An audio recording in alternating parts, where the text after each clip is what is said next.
tayo ng isang connector road. Ito ay magbubuo ng koneksyon mula sa Cavitex hanggang sa C5.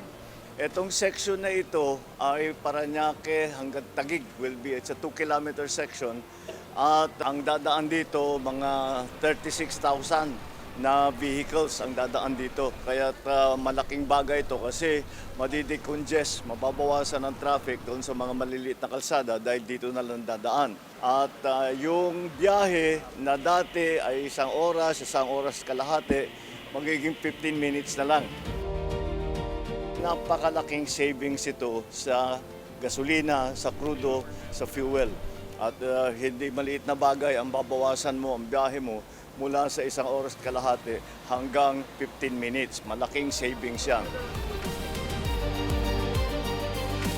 At bukod pa ron, nais kong i-announce na ito, toll-free ito buong Abril. Patuloy natin gagawin ito and nais natin talagang maging mas mabilis, mas maginhawa at mas ligtas ang pagbiyahe ng ating mga kababayan.